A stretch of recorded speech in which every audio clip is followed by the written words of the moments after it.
All right, second try with a different server. Let's see if this works.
Okay, Mike, ich kann dich hören.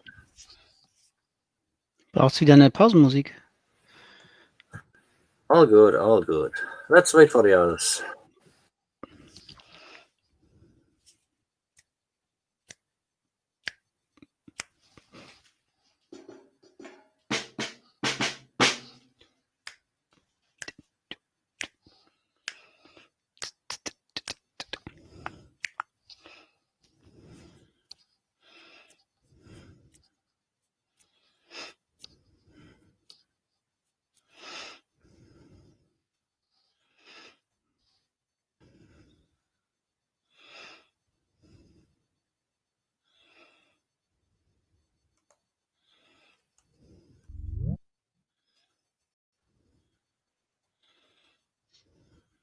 Hello, Stephanie. Hi, Vadim. Hi, Vadim.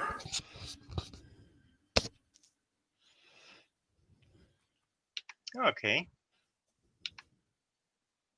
So, we are live on YouTube. Where's the stream? The stream URL is in the wiki as well. And reloading. Okay.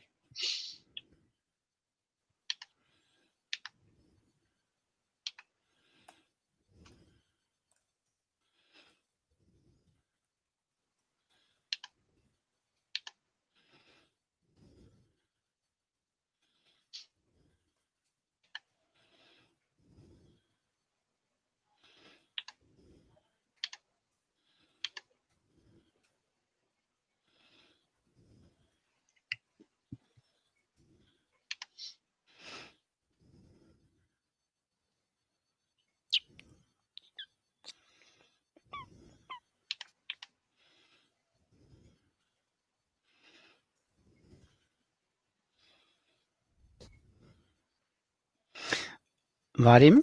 Yeah. Have you been at Frosten this year? This year? Yeah, well, last year, yeah, I was. In February, I mean. Yeah. Okay, because we Hi, haven't met Uli. there. Hi. Wait, what? Hi, Uli. We haven't met there. Oh, yeah. I missed you, but I don't quite recall why exactly. No, I think most of what you said got dropped as packages. I'm just, yeah, we missed each other, but I'm not quite sure why. Yeah, I don't know either. Maybe I was mostly sitting in a cafe on the campus and talking to people instead of running around and visiting talks. Oh. So yeah.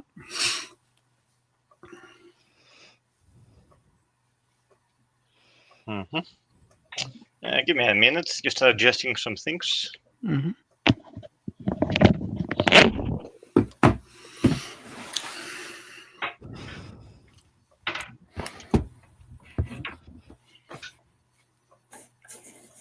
Yeah.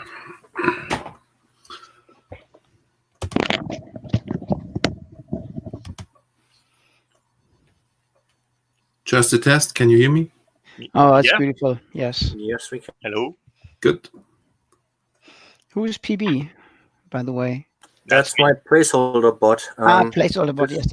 This was supposed to hold moderator rights, but somehow this doesn't work. Okay. So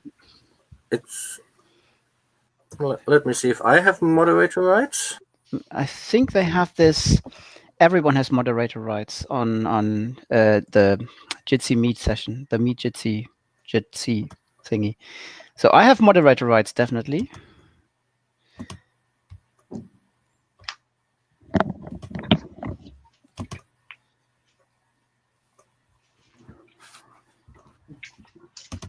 Yeah, looks like that. I can enable lobby mode, even though I'm not really prompted as, or not really shown as moderator. Okay. We have Matt from the University of Washington. Hi there. Let's see if your microphone works. Hey, Stefan. Hi, Matt. Hi, Matt. Hi. Good to see you guys. You guys have been working hard on this project. I had to check in and see how things are going. Okay, now we're still missing Chris from CFD Direct. He seems to be stuck on the other server. Yeah, let's switch video off here. Sure. Okay, so we won't be needing the placeholder pod, so I will kick that one out.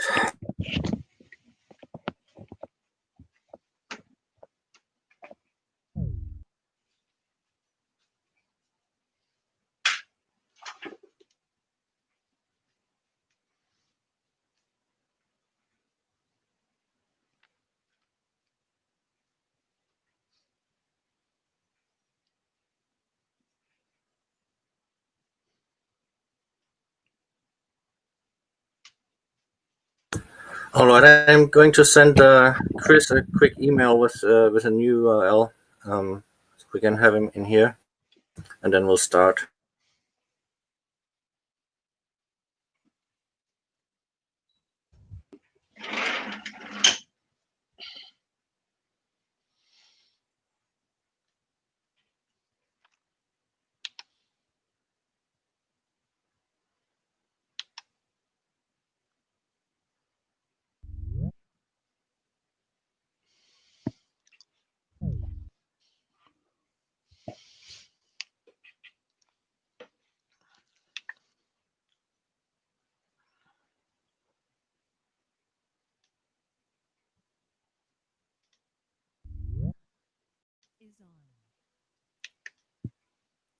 There you are.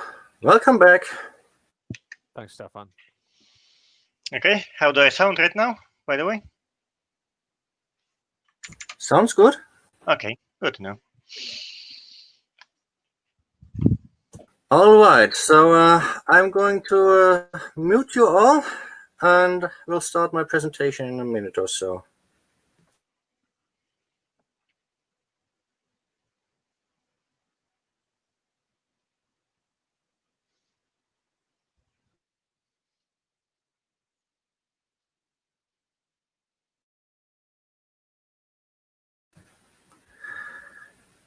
And screen sharing.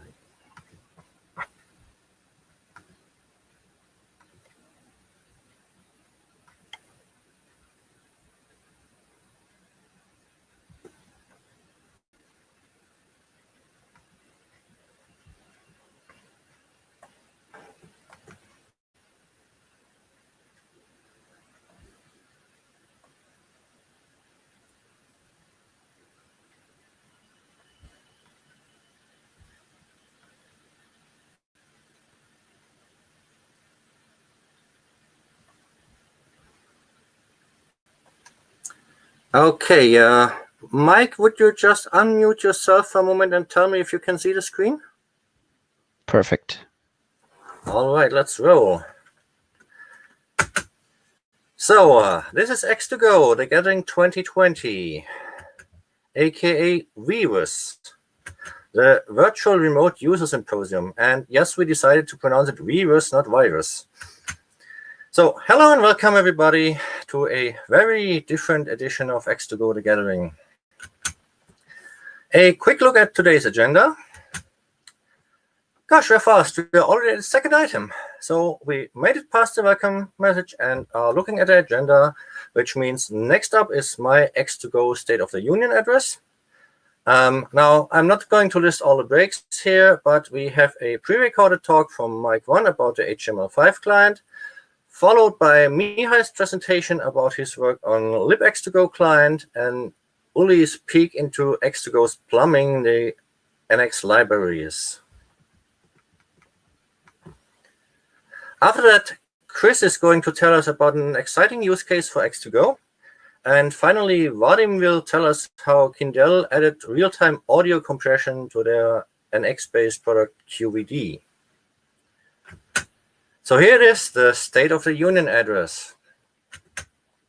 For those of you who are new to the project, I'm Stefan Bauer, X2Go's community manager and lead evangelist. Now, this year's event is our 9th annual community event and the 7th under the Gathering name.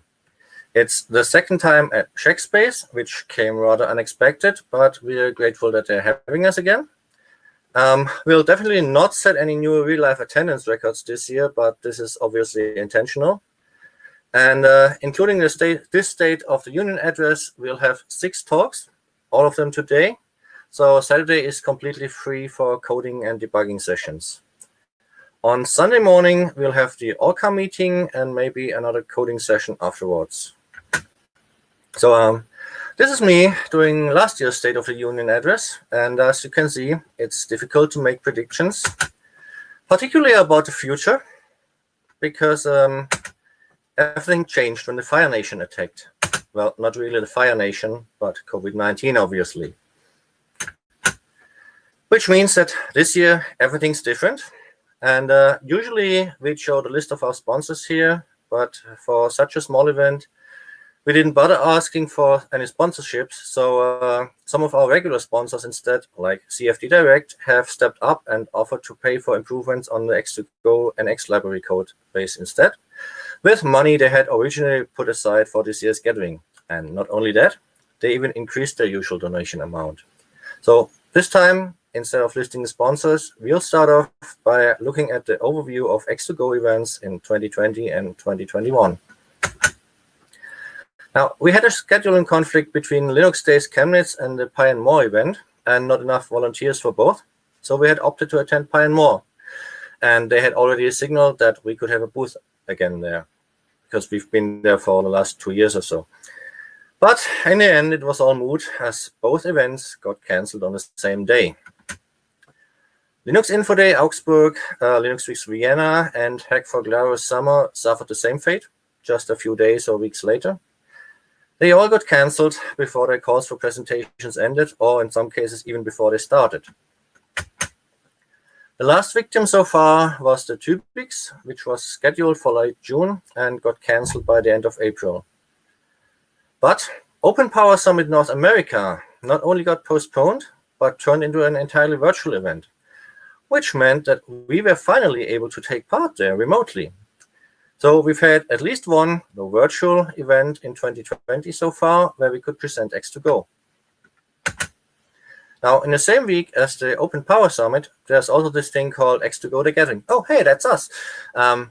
We decided to turn it into a hybrid event this year. So we'll have all the presentations today while still at home or in the office, and meet up in real life on Saturday and Sunday with only a handful of people. So Linux Day Austria rejected our submission, so we won't be there this year. But to be honest, our uplink here isn't all that great, so any live demo would have brought the risk of failing spectacularly while live on a virtual stage. So I'm not that sad that we didn't get accepted there. The Open Power Summit recording was a recording that they played, and we were only there for like 10 minutes of live Q&A, which made this a lot easier. Finally, another virtual event where we've been confirmed as speakers, the annual IT Congress at the New Ulm University. This will be a rerun of our 2019 talk, but updated to reflect how Tor can be used both as a dynamic DNS replacement and as a means to punch through to punch holes through firewalls to connect to your server. Now, Linux Expo Ulm was scheduled to take place in late November, but given our current infection rates here in the area, it is unlikely to happen as a real-life event and will probably not make sense as a virtual one either. And to finish off the year, Hack for Glarus was scheduled for early December, but they are having similar issues, so they decided to split their event into 4 smaller events, each with a different topic, and sadly X2Go doesn't fit under any of those topics, so we won't be attending this event either. Now, for 2021, Pi & More has indicated they want to run a replacement event for the one that was cancelled this year, sometime in March, but this will, of course, again depend on the health regulations in place by then, and I wouldn't be too optimistic about a March date. Maybe June, but March seems way too early at the moment. And for that very reason, there's a huge blank space in the middle of that slide. So any predictions would probably be outdated again by the time I hit the save button for this presentation, which means all I can say for sure is that there will be an X2Go The Gathering 2021. And for that, there are 2 or maybe 3 options. If the pandemic is under control, then we'll head back to Linux Hotel, and it will take place sometime in the late 3rd or early 4th quarter, so people have more time to catch up with their to-do lists, as everybody is likely to have fallen behind on X2Go things during the COVID-19 pandemic. On the other hand, if we're still facing an uncontained pandemic by the beginning of the 3rd quarter of 2021, then we'll either meet at Checkspace again or go completely virtual. If there will be a real-life meeting, it will be in early Q3 because the weather is more likely to allow for outdoor meetings, or at least for leaving the windows open permanently. So COVID-19 has an influence on both X2Go in general, as well as on this State of the Union address. This year, I'll spare you my usual whining about how we lack volunteers and how participation on the mailing list is low, and I also won't set any hard goals. We'll still have enough time for that next year once the pandemic is over, and the priority right now is that you all take care of yourself and of your loved ones. Stay healthy. Now, we do have some short-term goals for the next 3 days, and these are coming up after the next 2 slides. But before looking at these goals, I would like to remind you again that, yes, we do have a lot of things to work on, but take your time. If you've committed yourself to a task and suddenly feel overwhelmed, speak up. Don't just disappear from the face of the earth, but don't force yourself to work on something that's dragging you down either. Just speak up and let us know that you're busy with something else at the moment. Now, 2 items from my usual complaint list remain. The second one with a slight twist, though. First of all, we really need to start doing dev meetings again so we can get releases out. And I'm wondering if maybe we should use Jitsi instead of IRC for that. And also, with real-life events being out of scope at the moment, how can we advertise X2Go? So if anyone has media contacts or some other idea, please let me know. Okay, we are slowly approaching the end, so let's look at what's planned for today. Mike 1's talk will show the work in progress on the HTML5 client. This will be a recording because he had a scheduling conflict, or initially he thought so. We're glad to have him back now. Mihai's talk will show the current state of libx2go client, which is a prerequisite to allow Remina to talk to an X2Go server. And as in the previous years, Uli has worked on the NX code a lot, and his talk will cover that. And after that, Chris Greenshields from CFD Direct, one of our longtime sponsors, will be showing us their use case for X2Go. And finally, Vadim from Kindle will show us how they added real-time audio compression to their NX-based product QVD. Here are the main points for tomorrow's coding and bug squashing session. Uli and I will be taking a look at the NX clipboard issues. And Mihai will probably be working on libx2go client, but possibly on macOS-related X2Go client issues and the code path in X2Go client regarding the desktop environment selection as well. These 2 items depend on the availability of Mike 2. He has indicated he might be able to make it, but he can't guarantee for it. And Yuri, if he shows up in the afternoon, which he might tackle X2Go Thin Client Edition or Debian Live in general on the Raspberry Pi again. So there's a larger list of to-do items in the wiki. These are just the main points, the more important points that I figured I should list here. And on Sunday, finally, Sunday morning, we'll have our Orca club meeting. We would have time for another round of coding, bug squashing afterwards, but my guess is that this would only be Uli and me. So I'm going to leave that up to Uli if he wants to show up or not. So that's all, folks. Thanks for your time. If you have any questions, I'll be monitoring the YouTube chat and the Jitsi channel and the IRC in a moment. And after the break, it's time to play the recording of Mike One's talk.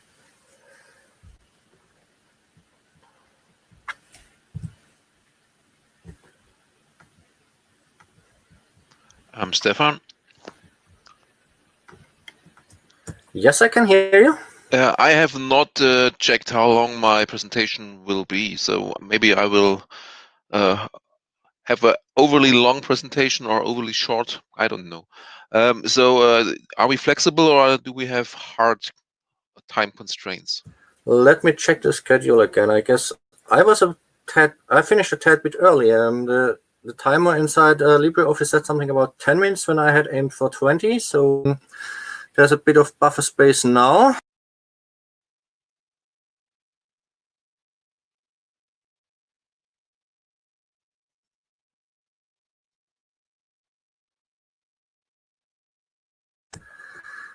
Okay, Mihai isn't ready for his presentation yet, but since Mike's presentation is already pre-recorded, he can watch that later on if he wants to.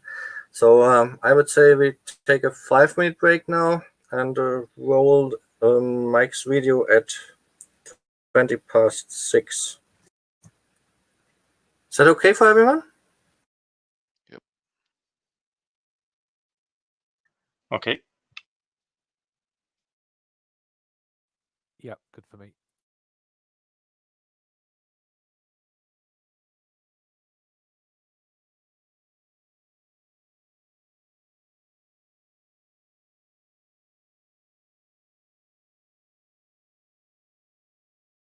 And Chris has agreed via the chat.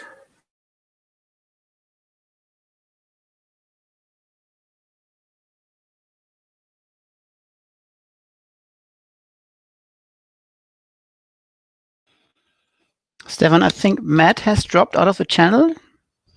Yes, it looks like that. I don't know why. I haven't seen a message from him. Let me Okay. check my email while we're in break. Yeah.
Hey, I'm here. I just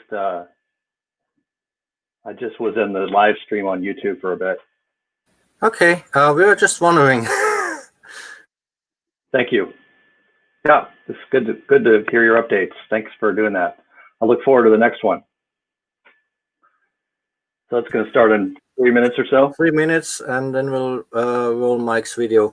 I hope this works. If not, I'll post the link to his video on the wiki again.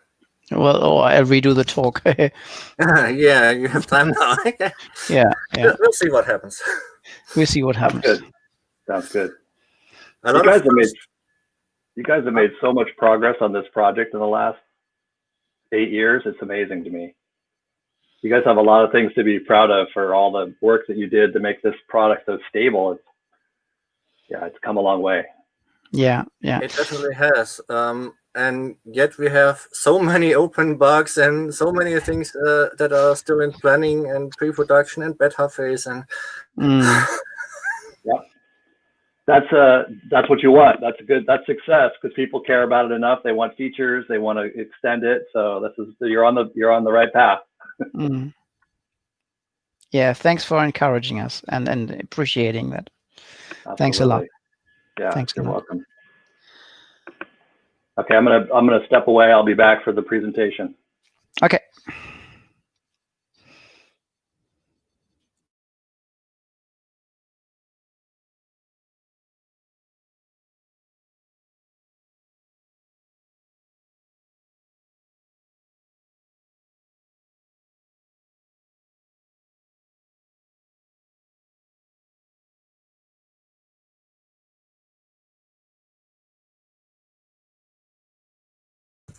All right, so Mike, when I roll the video, just let me know if it displays correctly on your end. And if not, I'll stop it and we'll do it live. Yeah, okay. Hopefully it works. Hey, at least you had a chance to rehearse it. Yes, indeed. Okay, so go. Now? 1 minute. Half a minute or so, yeah, okay.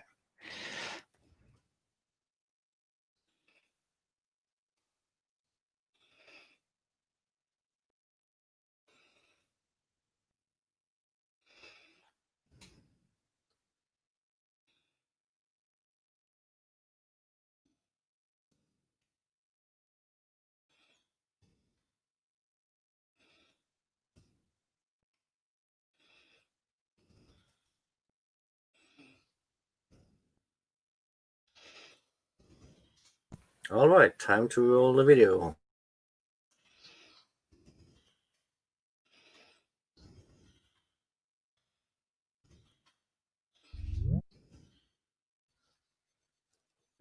Okay, everybody. Mike I can is see it and hear unable it. to attend our meeting live, so he has decided to pre-record this session. And so over to you, Mike. Yeah, thank you. So, hi to everyone. Good evening. I'm sorry that I can't be there live for this talk. I'll be alive tonight, yes. So we recorded this around 1 o'clock on Friday the 18th. And I'm going to talk to you about a project that probably best way to say is outsourced to 2 young developers over the summer. So I had 2 students in my company, and they worked on a web-based remote desktop solution thingy prototype draft. So the code name for that, and it might change in the future, is Remote Web App. And it's a web application where you can access a desktop session running on some machine. So throughout this talk, and Stefan, please feel free to interrupt me if you have questions. So we don't have an audience, so you are the audience right now. So just no worries, I will. Yeah, if anything comes up, or if I'm too fast, or if I miss bits and pieces, then just ask. So we'll go through what we did, what happened, the story, the design of what we came up with. Actually, then we'll do a live demo. I hope that works fine. So we had quite a few issues with the Chromium browser freezing, so I might disappear and come back then. And then we'll, I'll just give you some ideas what actually could be done with the solution that we worked on, or with the project we worked on. So first of all, many of you, especially from the Windows world, people from the Windows world, you know that there is this one big thingy called TeamViewer where you can access a remote desktop, and they really made the remote thing a business model and sell it with high prices to companies, especially for remote support. So that is not really an X2Go use case or something an X2Go we would like to do, but it's something that is there on the market and that there's demand for it, and there is no floss solution for that either. So that is one thing I had in mind when I got developers into my company and asked them to work on this project.